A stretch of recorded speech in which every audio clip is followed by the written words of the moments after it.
Hello नमस्कार सुप्रभात दोस्तों, मैं सतीश पाल अपने परिवार सिलेक्शन गुरुजी यूट्यूब चैनल पर आपका हार्दिक स्वागत अभिनंदन करते हैं। हम आशा करते हैं कि आप सभी स्वस्थ और मस्त होंगे। तो चलिए हम रोज़ की तरह आज भी जो कि जीएस को 20 क्वेश्चन लेकर आपके सामने आए हैं। ठीक है, तो चलिए हम अपने प्रैक्टिस सेट की तरफ बढ़ते हैं और अपना पहला क्वेश्चन देखते हैं। हमारा पहला क्वेश्चन दिया है कि मेट्टूर बांध, क्या दिया है? मेट्टूर बांध निम्नलिखित में से किस नदी पर है, यार किस नदी पर है? ठीक, कौन सा बांध? मेट्टूर बांध। ऑप्शन ए दिया आपका कावेरी, ऑप्शन बी दिया है कृष्णा, ऑप्शन सी दिया है वैगई, ऑप्शन डी क्या दिया है? पेरियार नदी। मेट्टूर बांध किस नदी पर स्थित है? तो मेट्टूर बांध किस नदी पर है? तो ये आपके कावेरी नदी पर, यानी ऑप्शन ए हमारा सही आंसर होता है। अगर पूछे कहाँ पर है तो यह आपके तमिलनाडु में, तमिलनाडु में, कावेरी नदी पर तमिलनाडु में। कहाँ पर? तमिलनाडु में। ठीक, जैसे हम कृष्णा नदी की बात करें तो कृष्णा नदी पर है आपका नागार्जुन सागर बांध। कौन सा? नागार्जुन सागर बांध। ये किस नदी पर है? ये आपके कृष्णा नदी पर। कहाँ पर है? तो ये आपके आंध्र प्रदेश प्लस तेलंगाना के सीमा पर है। ठीक, अगर से वैगई नदी पे कौन सा बांध है तो यहाँ पर है वैगई बांध, इसी के नाम पर है एक बांध है यहाँ पर, वैगई बांध। ये कहाँ पर है? ये भी आपके तमिलनाडु में। कहाँ पर? तमिलनाडु में, तमिलनाडु में। ठीक है, और पेरियार नदी की बात करें, पेरियार नदी पर कौन सा बांध है? तो यहाँ पर है मुल्ला पेरियार बांध। कौन सा? मुल्ला पेरियार बांध, मुल्ला पेरियार बांध। पूछिए किस नदी पर है? तो यह है के पेरियार नदी पर, मुल्ला पेरियार बांध। मुल्ला पेरियार बांध किस नदी पर? पेरियार नदी पर। ठीक, कहाँ पर है? तो यह आपके केरल में, केरल में। ठीक, चलिए अगला क्वेश्चन देखते हैं। अगला क्वेश्चन दिया है कोलेरू झील निम्नलिखित में से किस राज्य में स्थित है? कौन सा झील पूछ रहा है? कोलेरू झील। ऑप्शन ए दिया आपका तमिलनाडु, ऑप्शन बी दिया आंध्र प्रदेश, ऑप्शन सी दिया कर्नाटक और ऑप्शन डी दिया आपका केरल। जरा कोलेरू झील किस नदी पर किस राज्य में स्थित है? ये कहाँ पर है? आपके आंध्र प्रदेश पर। कहाँ पर? आंध्र प्रदेश पर। ऑप्शन बी हमारा सही आंसर होता है। ठीक, चलिए अगला क्वेश्चन देखते हैं। अगला क्वेश्चन दिया है भारत में सिकंदर लोदी का शासनकाल कब से कब तक था? ऑप्शन ए दिया आपका 1421 से 1434 ईस्वी, ऑप्शन बी दिया आपका 1451 से 1489 ईस्वी, और ऑप्शन सी दिया 1489 से 1517 ईस्वी, और ऑप्शन डी है आपका 1517 से 1526 ईस्वी। इसकी बात करें भारत में सिकंदर लोदी का पूछे किस वंश से संबंधित थे?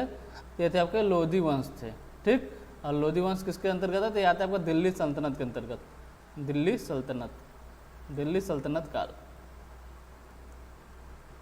इसमें कितने राजवंश थे? इसमें टोटल 5 राजवंश थे। कौन कौन से थे?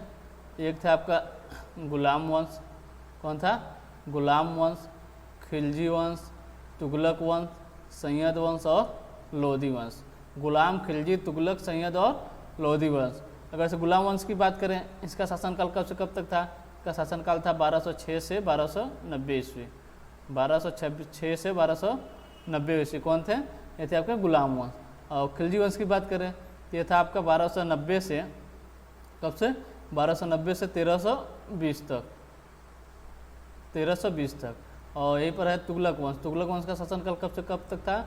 ये था आपका 1320 से 1414 तक, 1414 तक। और उसके बाद आता है आपका सैयद वंश, 1414 से 1451 तक। ठीक, इसके बाद थे आपके लोधी वंश 1451 से 1526 तक। ठीक, अब पूछ लिया अगर से लोधी वंश के संस्थापक कौन थे? ये थे आपके बहलोल लोधी। कौन थे? बहलोल लोधी।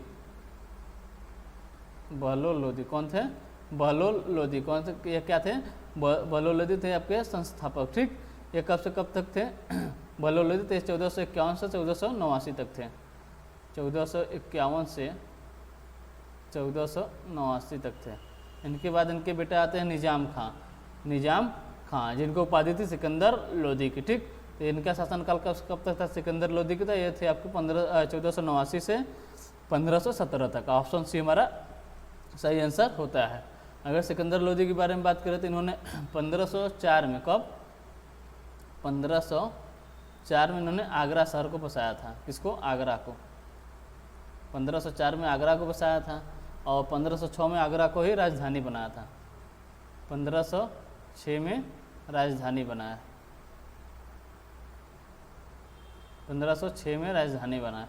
यही एक मतलब यही शासक था जिसने हिंदू महिलाओं को गंगा यमुना स्नान पर रोक लगा दी थी। ठीक, चलिए अगला क्वेश्चन देखते हैं। अगला क्वेश्चन दिया है कि किस प्राचीन साम्राज्य में महिलाएं कुश्ती में भाग लेती थीं? किस प्राचीन साम्राज्य में महिलाएं कुश्ती में भाग लेती थीं? ऑप्शन ए दिया आपका बहमनी साम्राज्य, ऑप्शन बी दिया है आपका विजयनगर साम्राज्य, ऑप्शन सी दिया है चोल साम्राज्य और ऑप्शन डी दिया है इनमें से कोई नहीं। पूछ रहा है महिलाएं कुश्ती में भाग लेती हैं, मतलब किस प्राचीन साम्राज्य में? तो ये थे आपके विजयनगर साम्राज्य में, विजयनगर साम्राज्य में। अगर से विजयनगर साम्राज्य की बात करें तो इसे किसने बसाया था? इसे बसाए थे आपके हरिहर और बुक्का नामक दो भाइयों ने। किसने? हरिहर और बुक्का, हरिहर और बुक्का नामक दो भाइयों ने। कब बसाए थे? 1336 में इसे बसाए थे, 1336 में इसे बसाए थे। किसने? हरिहर और बुक्का नामक दो भाइयों। उसमें उत्तर भारत में किसका शासनकाल था? उसमें थे आपके एमबीटी यानी मोहम्मद बिन तुगलक। कौन थे? मोहम्मद बिन तुगलक। मोहम्मद बिन तुगलक ने इन्हें बंदी बनाकर इन्हें मुसलमान बना दिया था, लेकिन फिर बाद में इन्होंने उनसे वहाँ से भागकर फिर हिंदू बन गए थे। ठीक, चलिए अगला क्वेश्चन देखते हैं। अगला क्वेश्चन दिया कि निम्नलिखित में से किसने हिंद स्वराज पुस्तक लिखी है? कौन सी पुस्तक? हिंद स्वराज पुस्तक लिखी है। ऑप्शन ए दिया आपका बाल गंगाधर तिलक, ऑप्शन बी दिया महात्मा गांधी, ऑप्शन सी दिया गोपाल कृष्ण गोखले और ऑप्शन डी दिया MG रनौडे। किसकी बात कर रहा है? हिंद स्वराज पुस्तक। ये किसकी पुस्तक है? ये आपकी महात्मा गांधी की पुस्तक। किसकी? महात्मा गांधी की, यानी ऑप्शन बी हमारा सही आंसर होता है। ठीक, चलिए अगला क्वेश्चन देखते हैं। अगला क्वेश्चन है कि संविधान के किस संशोधन के जरिए भारत में आर्थिक आरक्षण पारित किया गया? आर्थिक आरक्षण पारित किया गया मतलब EWS की बात करा। किसकी? EWS मतलब किस संविधान संशोधन के तहत, जो कि 10% आरक्षण की बात की गई थी। ये किस संविधान संशोधन के तहत की गई थी? ये की गई थी आपकी 103वें संविधान संशोधन के तहत, 103वें संविधान संशोधन के तहत। अगर से 101वें संविधान संशोधन से क्या जोड़ा गया था, मतलब क्या था 101वां संविधान संशोधन? तो ये था आपके GST से संबंधित था। किससे? GST से संबंधित क्या था? 101वां संविधान संशोधन, जो कि 1 जुलाई 2017 को पास हुआ था, मतलब लागू हुआ था, पास नहीं लागू हुआ था। ठीक, और 102वां संविधान संशोधन किससे है? तो ये आपके OBC से, इससे OBC कैटेगरी संबंधित है। कौन? 102वां संविधान संशोधन। और 104 की बात करें इसमें SC, किसकी? SC एंड ST का जो आरक्षण था इसे 10 साल बढ़ाया गया। ठीक, किस संविधान संशोधन के तहत? 104वें संविधान संशोधन के तहत। ठीक, चलिए अगला क्वेश्चन देखते हैं। अगला क्वेश्चन दिया है कि निम्नलिखित में से विश्व आत्महत्या रोकथाम दिवस कब मनाया जाता है? कौन सा दिवस पूछ रहा है? विश्व आत्महत्या रोकथाम दिवस, विश्व आत्महत्या रोकथाम दिवस। ऑप्शन ए दिया आपका 10 सितंबर, ऑप्शन बी दिया 8 सितंबर, ऑप्शन सी दिया 5 सितंबर और ऑप्शन डी दिया 16 सितंबर। ऑप्शन डी क्या दिया है? 16 सितंबर।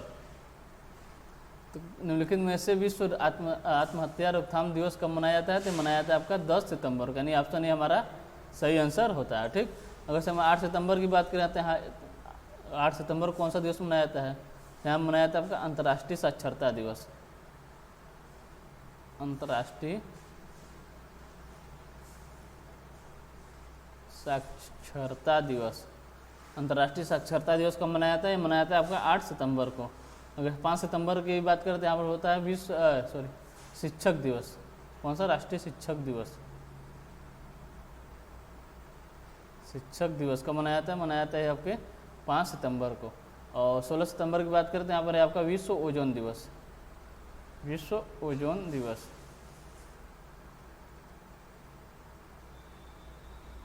विश्व ओजोन दिवस कब मनाया जाता है? मनाया जाता है आपका 16 सितंबर को। ठीक, चलिए अगला क्वेश्चन देखते हैं। अगला क्वेश्चन है कंचनजंगा विश्व में तीसरा सबसे बड़ा पर्वत के बीच सीमा पर स्थित है, मतलब किसके किसके सीमा के बीच स्थित है? कौन सा? कंचनजंगा, जो कि तीसरा, विश्व का तीसरा सबसे बड़ा पर्वत सीमा है, ठीक, पर्वत है। ऑप्शन ए दिया आपका भारत और भूटान के बीच है। ऑप्शन बी दिया है भारत और चीन के बीच है। ऑप्शन सी दिया भारत और नेपाल के बीच है। ऑप्शन डी दिया भारत और तिब्बत के बीच स्थित है। इसकी बात कर रहा है कंचनजंगा की, जो कि तीसरा सबसे बड़ा, यानी पहला, अगर पहला की बात करें पहला सबसे बड़ा कौन सा है, तो ये आपका माउंट एवरेस्ट। कौन सा है? Mount Everest. इसकी लंबाई वो 8,848 मीटर है। इसकी ऊंचाई 8,848 मीटर ऊंचा है, 8,848 मीटर ऊंचा है। और दूसरे नंबर कौन है? यह है आपका K2। इसकी ऊंचाई की बात करें तो इसका ऊंचाई 8,611 मीटर। और तीसरे पे आपका कंचनजंगा। इसकी ऊंचाई कितनी है? किसकी? कंचनजंगा की। इसकी कंचनजंगा की इसकी ऊंचाई है आपका 8,586 मीटर। 8,586 मीटर इसकी ऊंचाई है। पूछ रहा है ये किस पर्वत के बीच स्थित है? ये किसके बीच स्थित है? ये आपके भारत और नेपाल के बीच। किसके बीच है? भारत और नेपाल के बीच, यानी ऑप्शन सी हमारा सही आंसर होता है, ठीक। चलिए अगला क्वेश्चन देखते हैं। अगला क्वेश्चन है किस वर्ष में गंगा नदी को राष्ट्रीय नदी घोषित किया गया था? किस वर्ष में गंगा नदी को राष्ट्रीय नदी घोषित किया गया था? ऑप्शन ए दिया आपका 2004, ऑप्शन बी दिया है 2008 और ऑप्शन सी दिया है 2014, ऑप्शन डी क्या दिया है 2016। इसकी बात कर रहा है किस वर्ष गंगा नदी को राष्ट्रीय नदी घोषित किया गया था? किस वर्ष किया गया था? ये किया गया था आपका 2008 में, यानी ऑप्शन बी हमारा सही आंसर होता है, ठीक। चलिए अगला क्वेश्चन देखते हैं।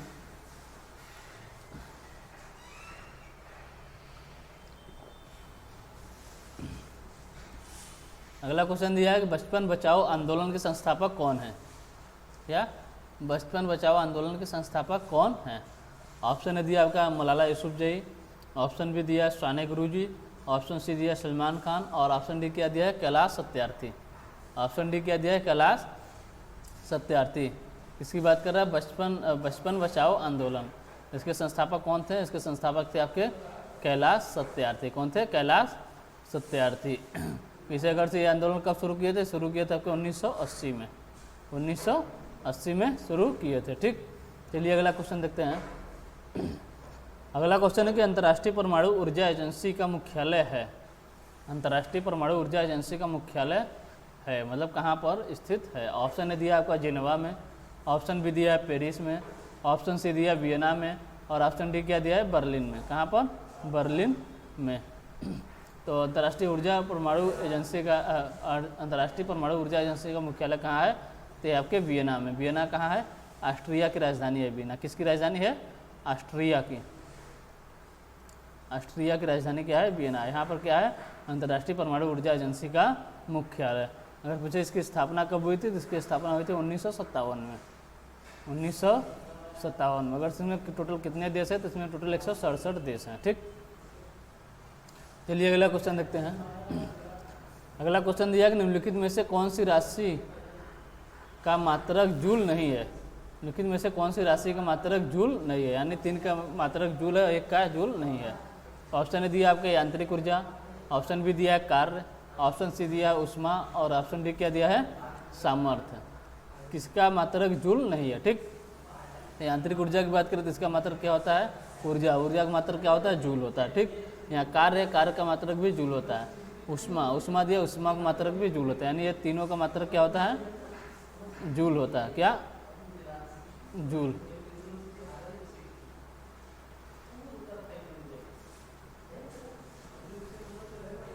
इसका मात्रक क्या है?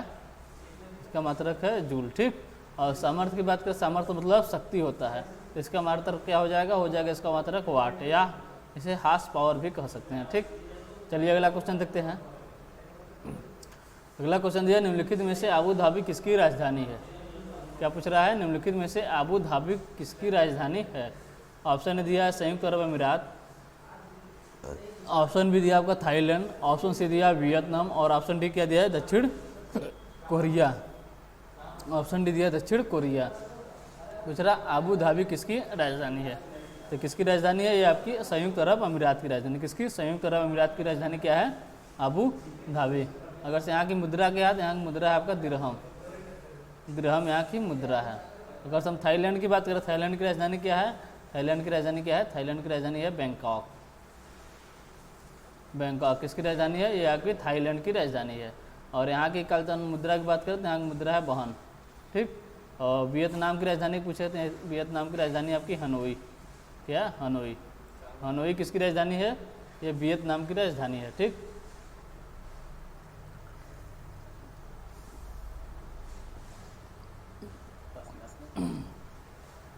वियतनाम की राजधानी क्या है, वियतनाम की राजधानी आपकी हनोई।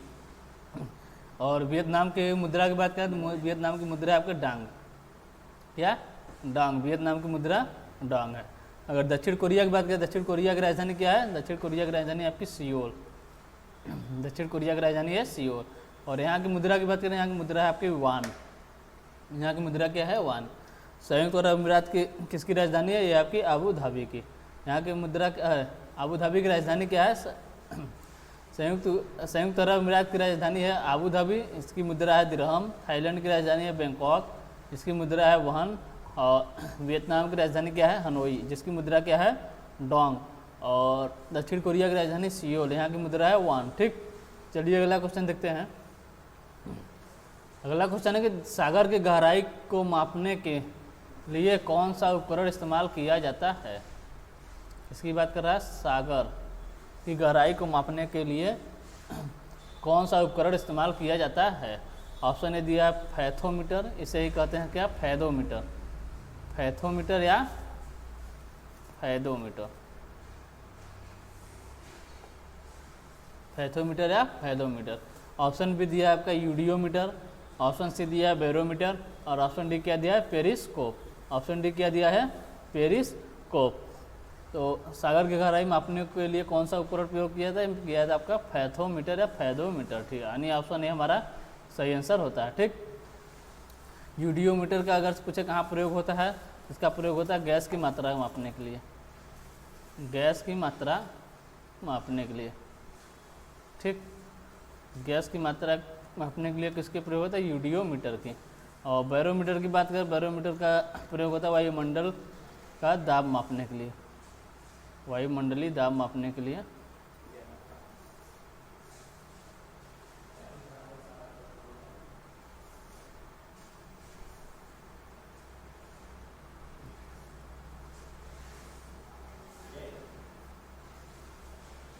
वायुमंडलीय दाब मापने के लिए किसका प्रयोग किया जाता है,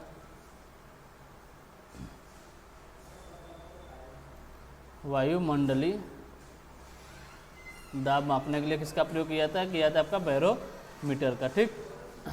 और पनडुब्बी में किसका प्रयोग किया जाता है, पेरिस्कोप का। इसका कहाँ प्रयोग किया जाता है, इसका प्रयोग किया जाता है पनडुब्बी में, पनडुब्बी में, ठीक। चलिए अगला क्वेश्चन देखते हैं। अगला क्वेश्चन है कि हमारा शरीर पीएच सीमा के भीतर काम करता है, मतलब कितने पीएच सीमा के भीतर काम करता है, ठीक। ऑप्शन ए दिया आपका 8 से 9, मतलब 8.0 से 9.0। ऑप्शन बी दिया 6.0 से 7.0। ऑप्शन सी दिया 7.0 से 7.8। ऑप्शन डी दिया 6.0 से 6.8। तो हमारा शरीर किस पीएच मान के भीतर काम करता है, किस पीएच मान के भीतर काम करता है, ये करता है आपका 7.0 से 7.8 के बीच कार्य करता है, ठीक है। यानी ऑप्शन सी हमारा सही आंसर होता है, ठीक। चलिए अगला क्वेश्चन देखते हैं। अगला क्वेश्चन दिया है, खाना बनाते समय निम्नलिखित में से कौन सा विटामिन अत्यधिक ताप के कारण आसानी से नष्ट हो जाता है।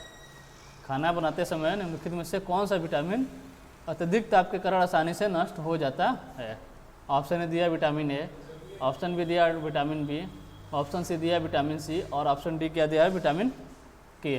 तो कौन सा विटामिन नष्ट हो जाता है, ये नष्ट हो जाता है आपका विटामिन सी, यानी ऑप्शन सी हमारा सही आंसर होता है, ठीक। चलिए अगला क्वेश्चन देखते हैं। अगला क्वेश्चन है कि अल्जाइमर रोग किससे संबंधित है, अल्जाइमर रोग किससे संबंधित है। ऑप्शन ए दिया है आपका गुर्दे से, ऑप्शन बी दिया है आँख से, ऑप्शन सी दिया है मस्तिष्क से, और ऑप्शन डी दिया इनमें से कोई नहीं। इसकी बात कर रहा है अल्जाइमर रोग की। अल्जाइमर रोग किससे संबंधित है, एक संबंधित है आपके मस्तिष्क से, किससे, मस्तिष्क से, यानी ऑप्शन सी हमारा सही आंसर होता है, ठीक। चलिए अगला क्वेश्चन देखते हैं। अगला क्वेश्चन दिया कि भद्रा वन्यजीव अभ्यारण्य किस राज्य में स्थित है? कौन सा भद्रा वन्यजीव अभ्यारण्य किस राज्य में स्थित है? ऑप्शन ए दिया आपका केरल, ऑप्शन बी दिया मध्य प्रदेश, ऑप्शन सी दिया कर्नाटक और ऑप्शन डी क्या दिया उत्तर प्रदेश। किसकी बात कर रहा है? भद्रा वन्यजीव अभ्यारण्य। कौन सा? भद्रा वन्यजीव अभ्यारण्य। ये कहाँ पर है? ये आपके कर्नाटक में। कहाँ पर? कर्नाटक में। यहीं पर है कि आपके बांदीपुर। कौन सा? बांदीपुर वन्यजीव अभ्यारण्य कहाँ पर है? ये आपके कर्नाटक में है। ठीक, चलिए अगला क्वेश्चन देखते हैं। अगला क्वेश्चन दिया है कि निम्नलिखित में से बाघों के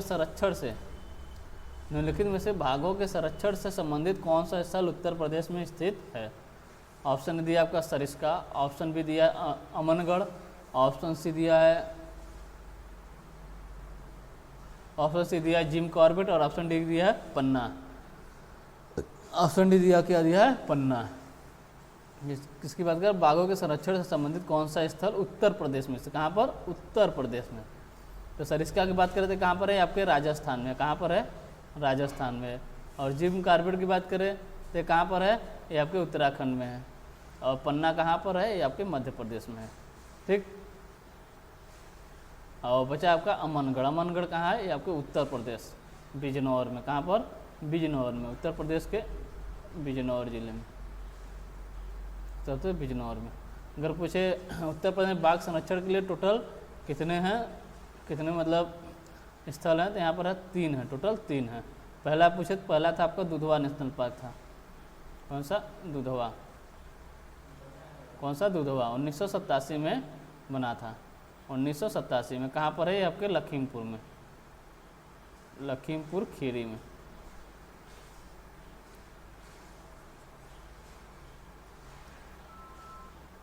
कहाँ पर है? ये आपके लखीमपुर खीरी में,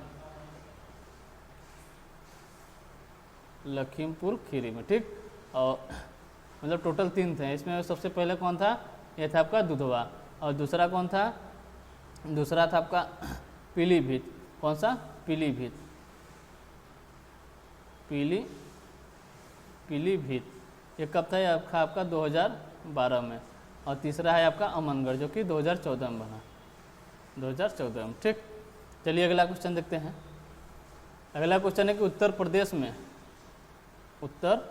प्रदेश में लखनऊ मेट्रो के प्रथम चरण में कहाँ से कहाँ तक मेट्रो का चलना प्रस्तावित है?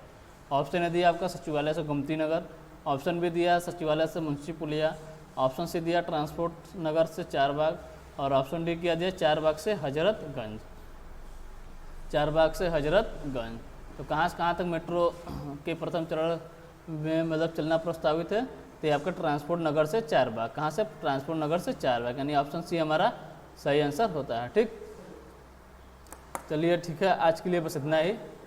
हम मिलते हैं आपसे अगले प्रैक्टिस सेट में।